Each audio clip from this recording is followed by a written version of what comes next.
In a small town nestled in the heart of the countryside, there lived a lonely girl named Sophie. She had always been a bit of a dreamer, spending her days lost in the pages of romance novels and imagining the day when she would finally meet her Prince Charming. Sophie worked as a waitress at the local diner, and every day she would serve customers and dream of a better life.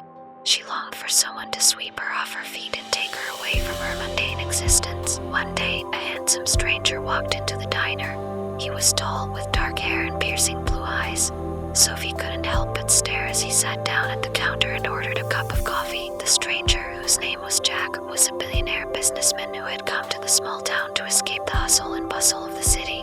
He had been traveling for weeks and was in need of a good cup of coffee and some friendly conversation. Sophie and Jack struck up a conversation, and before long, they were laughing and talking like old friends.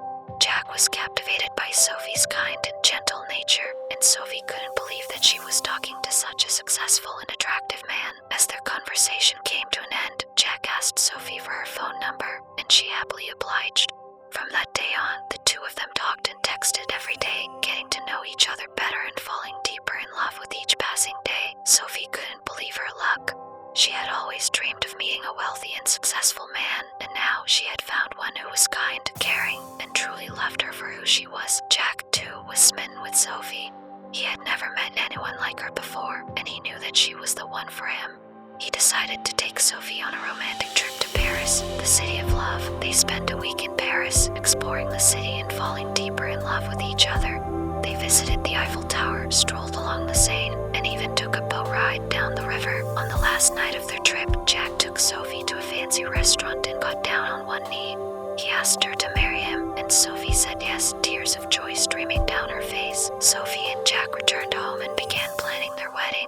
They were married in a small ceremony in the countryside, surrounded by their closest friends and family. They lived happily ever after, with Jack using his wealth to give Sophie the life of her dreams, and Sophie using her kind and gentle nature to make Jack the happiest man in the world. As they cuddled up in bed at night, they knew that they were truly blessed to have found each other.